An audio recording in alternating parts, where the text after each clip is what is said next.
Hello everyone, and welcome back to Irongrid Cybersecurity. Before we start today, I want to share something with you. I have received some feedback from viewers like you, and it told me these episodes were starting to feel more like a lecture than the conversation I want them to be. So starting today, I'm changing how I present this information, staying right here with you instead of stepping aside for slide after slide, and only bringing in a graphic when it is truly necessary. My goal is simple: make this feel less like a briefing and more like we're just talking things through together. So let's get started today with the dark web. You do not have to visit the dark web for your information to end up there. In a joint operation in 2022, the FBI, the IRS, and the Justice Department shut down a marketplace called SSNDOB. It had sold personal data on 24 million Americans: names, dates of birth, social security numbers, and credit card numbers. Total revenue, $19 million. Most of those 24 million people had never visited the dark web themselves.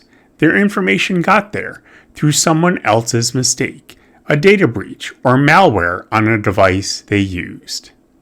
I spent 2 decades with the FBI chasing cases exactly like this one, and I still remember sitting across from victims who never clicked a bad link or opened a strange attachment in their life. I'm Steve Shovelino, retired FBI Special Agent, and this is part 1 of a 3-part series about the dark web. Stick with me, and by the end, you will know exactly what it is and exactly how your data ends up there, even if you never have gone there yourself.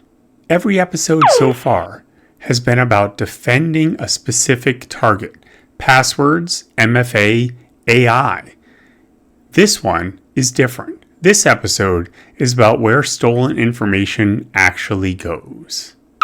By the end of this video, you will understand the 3 layers of the internet, how your data gets there, and why speed of your response matters. Let's start with what the dark web actually is, because I promise it's probably not what you are picturing. The first section of the internet is referred to as the surface web. Everything on the surface web is indexed by a search engine. That might be news sites, social media, online stores. It makes up less than 5% of the internet. The next part is referred to as the deep web, and it involves everything that requires a login: email, online banking, company intranets. It is not sinister. It is simply private, and it makes up almost all the rest. And then there's the part that's the focus of this video: the dark web. It's a small part of the deep web, reachable only through special software built for anonymity. Journalists and activists use it for legitimate reasons. So do criminal marketplaces. Same tool, completely different purpose, depending on who is using it. One area where I want you to change your view is to forget the idea that a criminal has to target you personally. In my experience, almost none of them do. A company holding your information, a retailer, a hospital, an employer gets breached. Your data leaves in the same batch as everyone else's. The infostealer malware infects a device and silently copies saved passwords and autofill data. Most victims never notice a symptom. Either way, the timeline now moves very fast. Stolen data can be tested, verified, and listed for sale within 48 hours of its original theft. Now, let's revisit the case from the opening. Here is how it ended.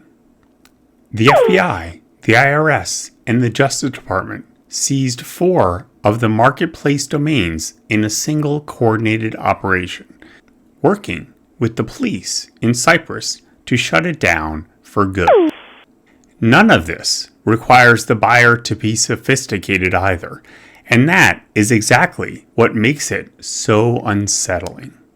A single stolen identity or login can sell for under $1, cheap enough that criminals buy in bulk rather than one at a time.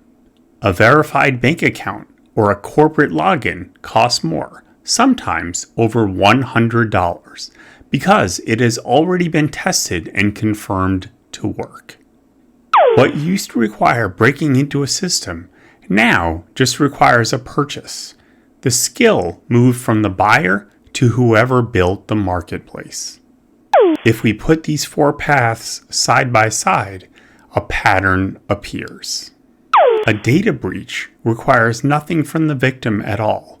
No click, no mistake, and it is often the hardest one to prevent through individual action alone. The infostealer malware needs some action from the victim, but it has become the single largest source of credential logs actually sold on the dark web markets today. Phishing works the same way, tricking someone into handing over credentials directly. Old-fashioned targeted hacking still happens, but even that path is changing. AI tools are already cutting the skill and time it takes, the same shift covered in our AI and cybersecurity series. For now, it remains the smallest share of what reaches the dark web. But that gap is closing fast. So here's why this should matter to you, even if you don't believe your data is already on the dark web. Number one, your data does not need your permission. A company you trusted gets breached, and your information leaves with everyone else's, whether you did anything wrong or not. Number two, scale beats targeting. Criminals do not type your name into a search bar. Automated tools test billions of stolen credentials against every login page they can reach. Number three, the exposure window is invisible. Most people learn their data was stolen because it was used by someone else. And finally, and this is the number I want you to remember, more than 15 billion stolen usernames and passwords were listed for sale on the dark web in 2025 alone. In part 3 of this series, we'll show you exactly how to check whether yours is one of them. Here's the summary from me to you. You definitely do not have to visit the dark web for your data to end up there. Most exposure comes from a breach or malware, not someone doing something wrong. Once your data is stolen, it can be for sale within 48 hours. None of this means you are powerless. It means the next two parts of this series matter. The dark web did not create this problem. It just gave it a marketplace.